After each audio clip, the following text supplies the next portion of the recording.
you know what, Jim? You're not going to believe this, but you're like my hero, man. Thanks. I can't imagine that. If you really knew me, you wouldn't say that. Yeah, that must be a lot of pressure, huh? Someone you answer a CQ and the guy says, "Hey, man, you're my hero." That's got to be rough. Yeah, no pressure. Anyway, nice to hear you. Heard you on earlier. Did we say hi? I think I started saying hi and somebody else answered. I think a guy that was a mile away. Anyway, you're 5x9 plus 20, and then down to 5.6, then back up way over S9. Yeah, you're about 5'9" here. I would never tell you different anyway, because that would just be rude. You're 5'9", brother. Yeah. All right, now if I remember right, you're running a vertical. Hey, I'm running that Wolf River coil. It's the Take It Along, and what I've done, Jim, is I've taken it. By the way, my name is Dave, Delta Adam Victor Edward, and I've got the Wolf River coil, and I've got it, believe it or not, on a hamstick mount on my pickup truck. And I'm running the ICOP 7300 at 100 watts, over. Wow. So I'm going to go, I've got to turn around and get a computer going. So if I were to look at the antenna, all coil? Negative. It's a Wolf River coil. It's like a loaded coil vertical. And it has a telescoping whip. The one I have for mine is a 102-inch stainless steel telescoping whip antenna with a loaded coil at the bottom. If you go on the internet, you'll see it. And they make it with up to, you can get up to a 17-foot telescoping whip, over. Yep. Yeah, okay. And then, do you have, I'm stuttering now. Do you have like an alligator clip to attach to the whip? Sorry, to attach to the coil? Yeah, so the coil has like a little ring, like a little ring that just runs up and down the coil with a wire attached to that and to the feed from the coax. And so then the more the coil you use, the more electrically tuned you are for the lower bands, over. Yep. Okay. Great. And that's mounted on your vehicle, and your vehicle then is the counterpoise for the antenna? Yeah, and it works great. I mean, it's crazy actually, because I think it works better than the counterpoise wires that came with it. Wow.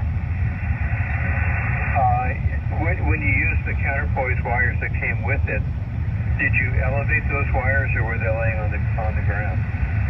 Jim, I had them laying on the ground, and I only used the wires that came with it. And I've seen guys talk about adding more wire and different lengths of wire, and apparently that helps out too.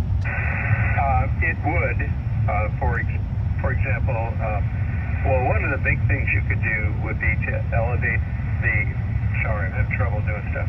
Elevate the coil so that the radials, which come off the bottom of the coil at the feed point, are above ground all the way, and they become a lot more effective that way.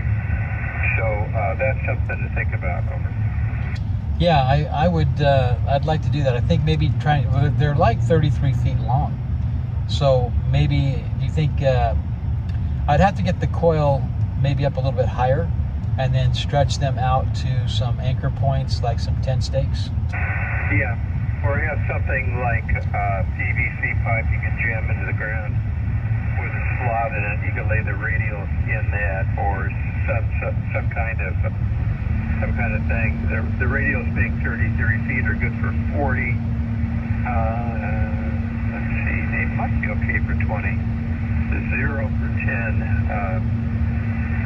So yeah, that would work. You could elevate the radials. If I were doing it, I would have some 16-foot radials for 20 meters.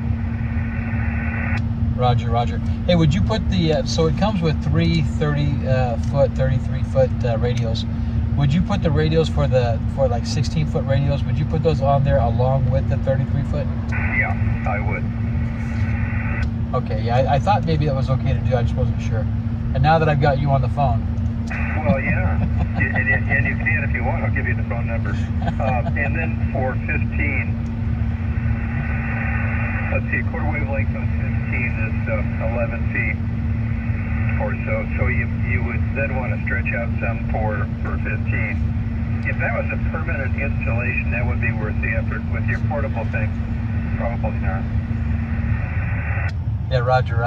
I picked it up for field day, and it did okay for field day. But I have a little G5 RB shorty that I use at the house because I live in town. I've got power wires all over because it's not like California here. We've got all our wires still above ground. So the power lines come down into the house off the telephone pole, and I'm in a duplex, so you got two of them coming down, and they got neighbors that got them all over the place, and then of course the Wi-Fi signals. And in town, it's really tough. And I do okay with the G5 RV there, but I'll tell you on that one, Jim, what I do on the G5 RV, because the size of my lot, even with the shorty, I have to put it up in an L configuration, in an inverted L. It goes up about 25 feet in the center and comes down to about 12 feet off the ground on the ends. Over. Okay. Could you put up a 20-meter rotatable dipole? I'm looking at that. I think that I would like to. I think I could probably do that. One of the big problems I have is that I've got a power line that carries 220 volts coming down from the pole behind my house into my house, but it cuts straight across the yard at a diagonal, and I got to make sure I just stay away from that. Yeah, and it can be pretty low. So I remember your discussion with somebody else. The pole pig is on your property. The what is? POLEPIG.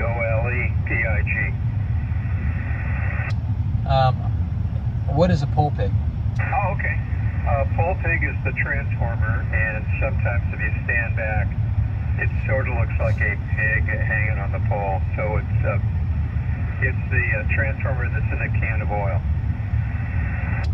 Oh yeah. That's correct. Yes.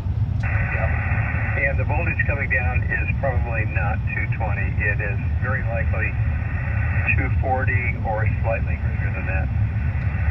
Affirmative. Yeah, it's 240. It's gonna be three-phase 240. I've worked as an HVAC technician, so I'm used to just calling it 220 no matter what. Yeah.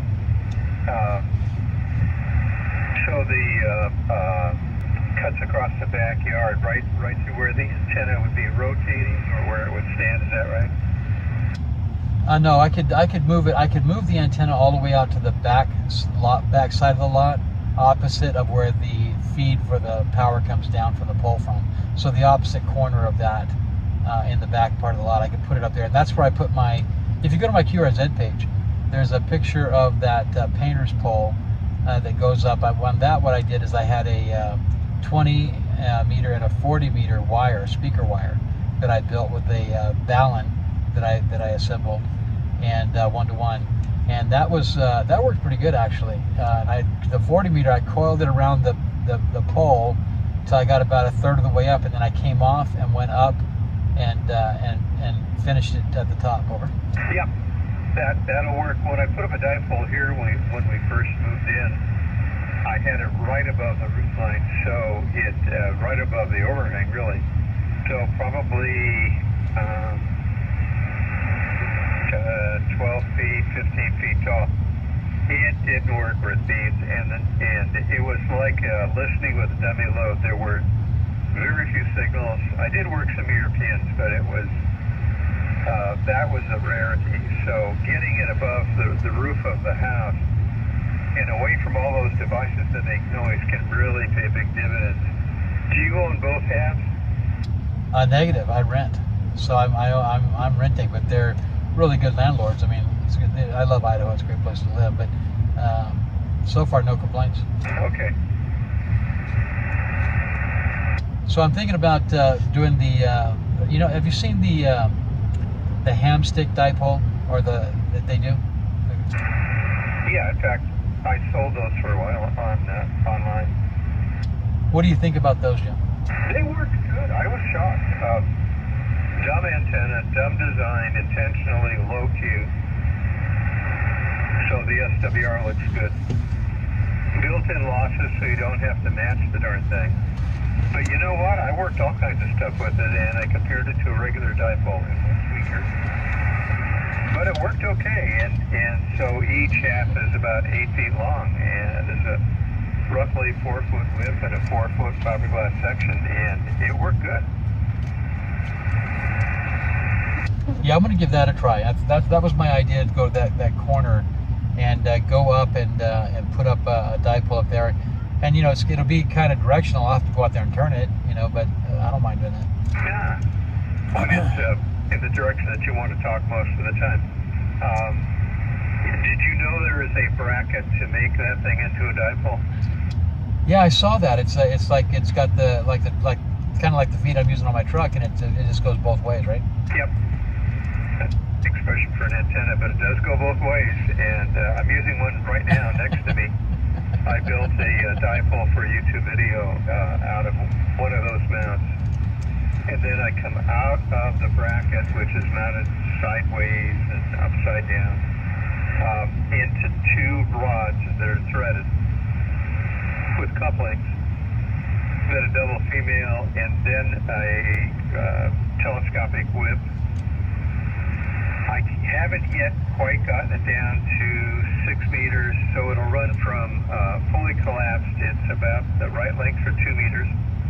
Fully extended, it doesn't quite hit 6 meters at this point. Oh, Roger. So what do you think about doing that like for 20 meters though? It's too long, so you're not going to be able to rotate.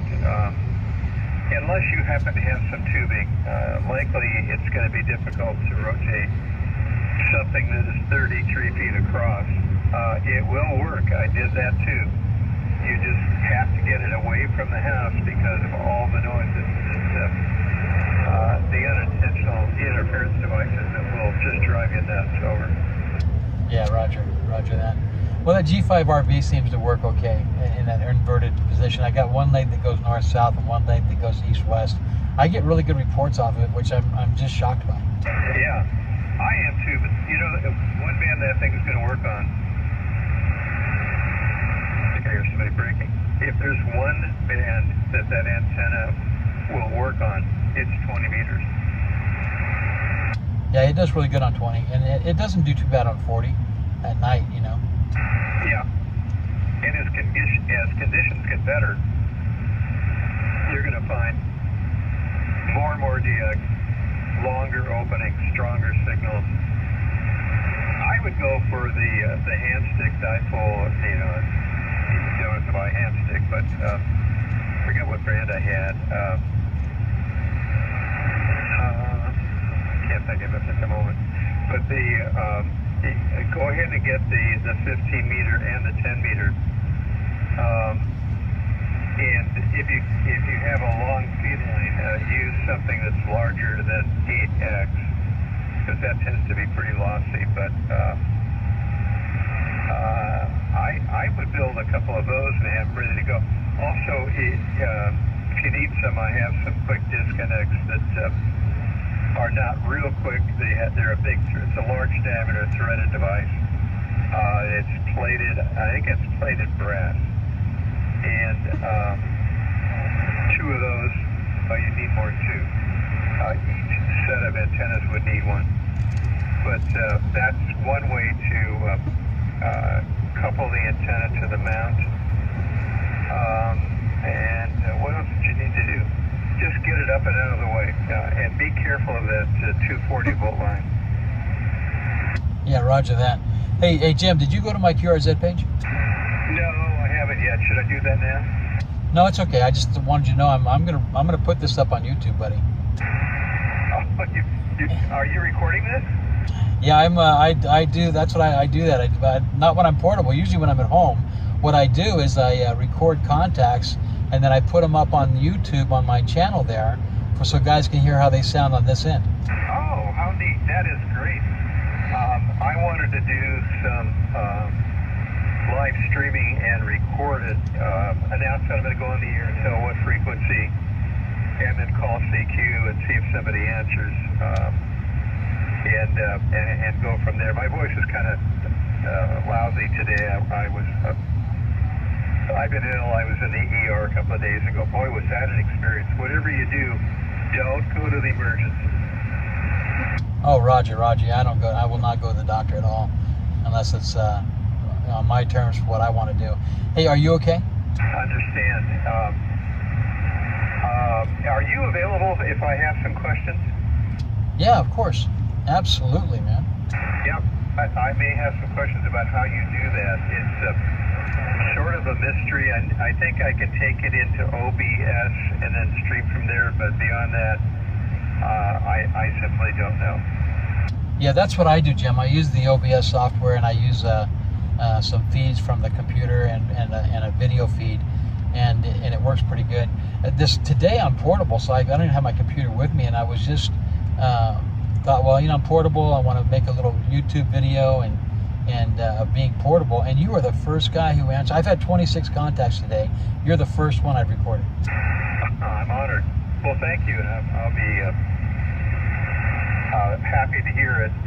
Unfortunately, my voice isn't where it should be, and that's because it's uptaking. But that will be good. That is.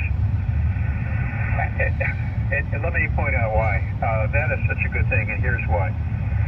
Yesterday there was a net control station, and she was badly distorted, and the signal was 20-30 kilohertz wide. And I didn't have the ability to record it so she could listen to it and see what it sounded like. Also, when there's a net control will often ignore the distortion that's on one of the guys when he checks in. He's just happy that guy's showing up, so he'll say, hi Jim, great to hear you, and you're 5x9 and so on from there. When in fact, what he should be saying to Jim is, you're really 3x9 because you have RF feedback in the audio, it's badly distorted. I'm going to send you off frequency with Brian, and Brian's going to help you adjust your miking using the metering in the transceiver, and then they go off and do that and then come back. But that really never happens. Yeah, Roger. Only a few guys will do that. I've had a guy help me with my audio and actually walk me through the settings on my ICOM to help me get the best I could get at the time. Over. Yep. And that's the way I'm stuttering now. The way it sounds in your headphones, the monitor, is not the way it sounds to somebody else. So you may think, oh, this sounds really good, but in fact it sounds terrible. And you need that guy who really knows what to listen for. And then you've got meters in the ICOM that really tell you a lot of what you need to know. For example, the ALC meter, as it says in the instructions, keep that so it's about half scale, 2/3 scale at max. And then the audio will be clean. But the other thing that you can't do easily is get the frequency response right. And so you may adjust it to where it sounds okay to you, but for everybody else, it's really awful. So how does this audio sound now, Jim? Hey, I think it sounds pretty darn good. Yeah, it's kind of weird because I just set it up yesterday or day before a little differently. It's actually got more compression and less mic gain than it had before. It's almost inverted. I had more mic gain and less compression before, and I watched a YouTube video and I just followed that guy's instructions, and I've gotten some pretty good reports on it now. I've had good reports before, but I'm getting better reports now, it seems like. Yep. The only negative is that the hand mic? Yeah, it's a hand mic. I usually use the heel headset when I'm at home, but since I'm portable, I just brought the mic. Yep.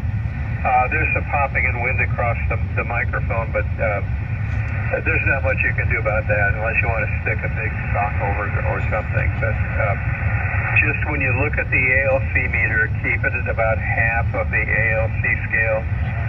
Keep it, I've got my compression turned up at the moment because I was going to chase some DX. Keep the compression level at the most 10 dB, but typically around 5 dB.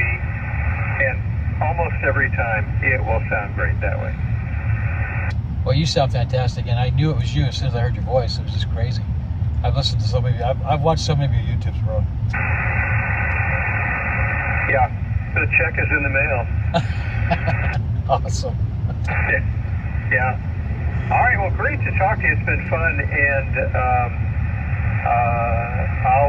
I'll look you up on online and see what I can see, and then maybe go from there, because I've got some cameras set up for that. They're 1080p, but not all 1080p cameras are made the same. So the size of the CCD is maybe 3/8 of an inch, but I think if I light the set well enough, it'll look okay. Yeah, you're much more of a perfectionist than I am. I use just cell phones and my webcam. That's a cheap little webcam, and I have fun. But if you need any help setting up OBS or doing the setting up a live stream, if there's anything I can do to help, I'd be super privileged to be able to do it. Well, thanks. There's a good chance I'll take you up on that. I met some guys today that I was in a discussion group with. A bunch of Canadian guys and a few guys in the States, and they were using a thing from Elgato that has a bunch of switches on it, and you can take OBS and perform functions using this box, and each switch has its own little LED screen, so you can program it to do something like switch cameras, and just touch that button and off it goes. Well, that's awesome. Hey, I got a question for you and a comment before you go.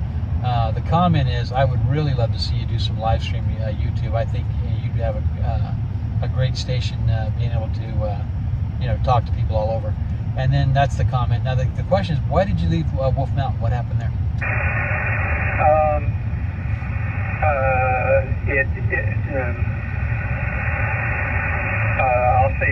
I'll be happy to tell you on the telephone. It was due to illness. Oh, I'm sorry. Yeah, let's my email address is on my QRZ page, and yours is too. I'll shoot you an email and I'll send you my cell phone number. Maybe we can talk. Okay, good. And if you're ready to copy, I'll tell you mine. Okay, go ahead.